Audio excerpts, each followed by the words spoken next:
BA पाठ प्रथम वर्ष हिंदी साहित्य प्रथम प्रश्न पत्र। प्रिय विद्यार्थियों, आज हम तुलसीदास जी के पद जाके प्रियन राम वैदेही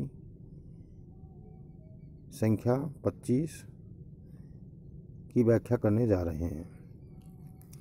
जाके प्रियन राम वैदेही। प्रस्तुत पद में प्रस्तुत पद तुलसीदास जी की विनय पत्रिका से लिया गया है। इस पद में तुलसीदास जी यह बतलाना चाहते हैं कि किसी से भी कोई रिश्ता क्यों न हो, यदि वह व्यक्ति ईश्वर की भक्ति में बाधक बने तो उसे छोड़ देना चाहिए। ईश्वर के प्रति ही व्यक्ति को रिश्ता रखना चाहिए। ऐसे भाव इस पद के भीतर तुलसीदास जी ने व्यक्त किए हैं। तुलसी कहते हैं कि जाके प्रियन राम वैदेही, जिस व्यक्ति को राम और सीता प्रिय नहीं हैं या लगते हैं, सो छाड़िए कोट बैरी सम जदपि परम स्नेही। ऐसे व्यक्तियों को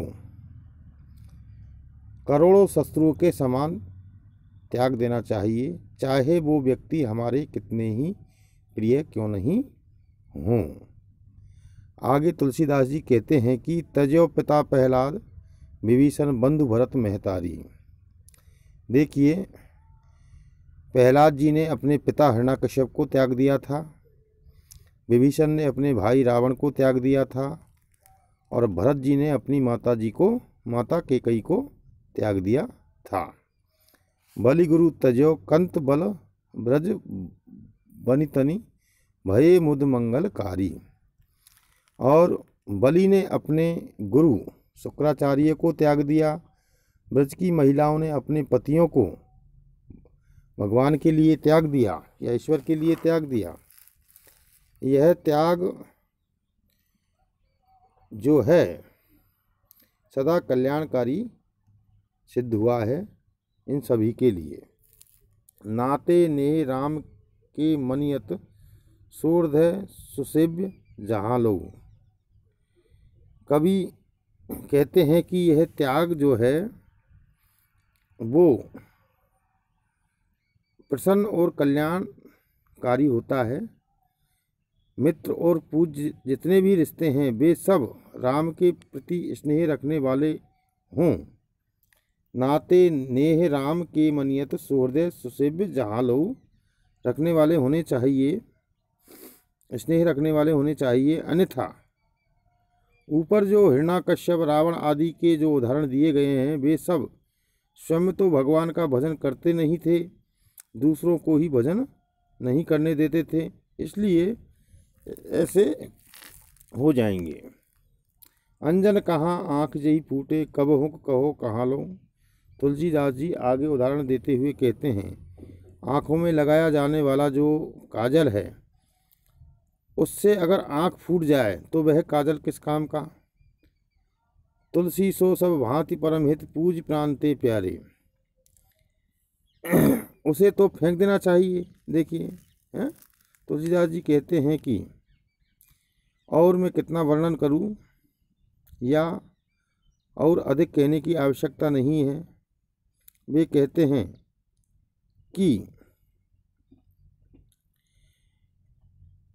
वही व्यक्ति सब प्रकार से परम हितकारी, पूज्य और प्राणों से भी अधिक प्रिय माना जाना चाहिए, जो या जिसे जासो होय स्नेह राम पद एतो मतो हमारो।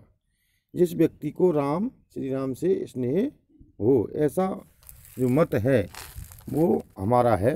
इस प्रकार से तुलसीदास जी कहते हैं। देखिए, तुलसीदास जी राम के अनन्य भक्त थे।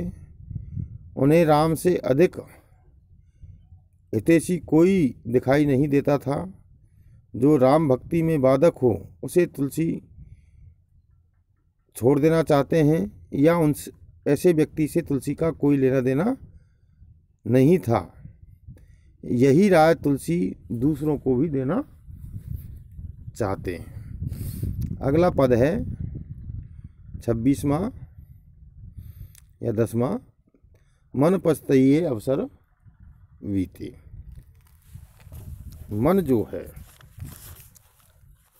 अवसर बीतने पर पछताता है। देखिए, इस पद के भीतर तुलसीदास जी ने जो मानव जीवन दुर्लभ है और उसे जो व्यक्ति यूं ही गवा देता है, भगवान का भजन नहीं करता है, इस बारे में लिखा है। अर्थात इस मानव जीवन में भगवान का भजन करना चाहिए और उसका सदुपयोग करना चाहिए, ऐसे भाव व्यक्त किए हैं। अन्यथा उस व्यक्ति को बाद में पछताना पड़ता है। तुलसीदास जी कहते हैं कि अवसर का सही उपयोग न किया तो मन को पछताना पड़ेगा। दुर्लभ दे पाई हरिपद, भजु करम वचन अरु हिते। अगली पंक्ति में कवि कहते हैं कि मनुष्य शरीर अत्यंत दुर्लभ है, वह बहुत कठिनाई से प्राप्त होने वाला है या होता है। यह यूं ही प्राप्त नहीं होता है। तुलसीदास जी का यहाँ कहने का तात्पर्य ये है कि पहले किए हुए पुण्य कार्यों के आधार पर और ईश्वर की कृपा होने पर ही मनुष्य का शरीर मिलता है। इसे पाकर भगवान के चरणों का कर्म, वचन और हृदय से भजन करना चाहिए। पद, संपदा, शक्ति आदि पाकर उसे भूलना नहीं चाहिए। सहस भाव दस बदन आदि नृप बचेन काल बली से। आगे कवि कहता है कि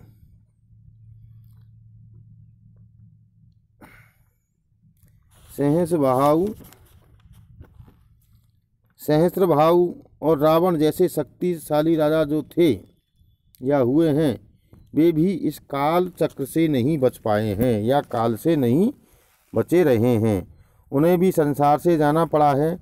काल सबसे अधिक बलवान होता है। हम करी धन धाम समारे, अंत चले उठी जीते। इन्होंने रावण, बलि जैसे शक्तिशाली राजाओं ने हम ही सब कुछ हैं ऐसा भाव रखकर धन और महलों आदि जुटाए थे, किंतु अंत में वे सब खाली हाथ चले गए या उन्हें खाली हाथ जाना पड़ा। उनके धन धाम आदि सब यहीं पड़े रह गए। इसलिए हे मनुष्य, सुत वनिता आदि जान स्वार्थ रथ न करु नेह सभी से। इसलिए हे मनुष्य, तू यह जान ले कि पुत्र, पत्नी आदि सभी संबंधी अपना अपना स्वार्थ देखते हैं। इस कारण तू इनके प्रति लगाव मत रख।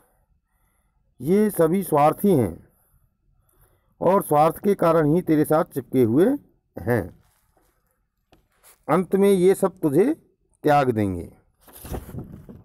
अंतउ तो ही तजेंगे पामर, तू न तजे अभी से। इसलिए तू इनको अभी से क्यों नहीं छोड़ देता। अब नाथ ही अनुराग जानु जड़, त्याग दुराशा जीते। आगे कवि कहते हैं कि हे प्राणी या हे मनुष्य, तू सबके स्वामी भगवान के से अनुराग कर, भगवान का भजन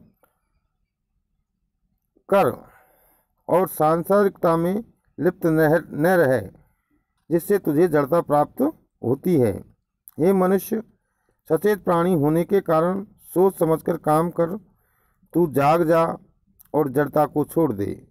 संसार से किसी भी प्रकार की आशा रखना दुराशा मात्र है। सांसारिकता से तेरा उद्धार नहीं होगा। बुझे न काम अगन तुलसी, कहूँ विषय भोग बहु घीते।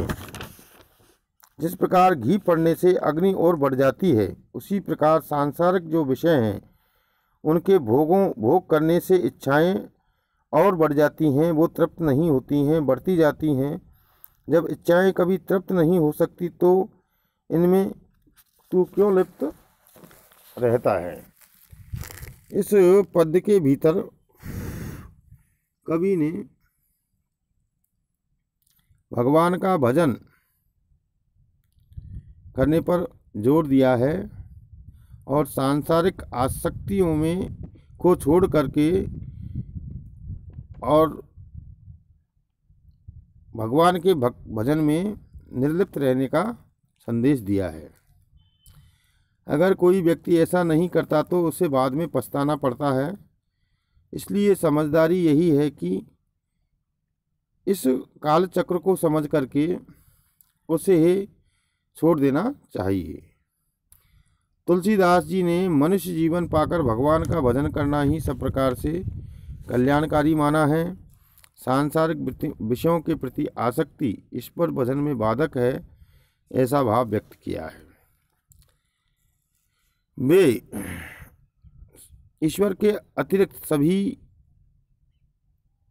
को ईश्वर भजन में नश्वर मानते हैं, इसलिए उसी भगवान को प्राप्त करने का प्रयास करना चाहिए, उसका भजन करना चाहिए। इस पद में अनुप्रास, उपमा, रूपक, काव्यलिंग जैसे अलंकारों का प्रयोग हुआ है। इस पद में कुछ महत्वपूर्ण अर्थ, शब्दों के अर्थ हैं, वो इस प्रकार से हैं। पछतई, पछताएगा, दुर्लभ, कठिनाई से प्राप्त होने वाला। यही का अर्थ होता है हृदय, ते का मतलब होता है से, और रीते का मतलब खाली या रिक्त से है। वनितादि, पत्नी या महिला। रत मानी लीन या युक्त।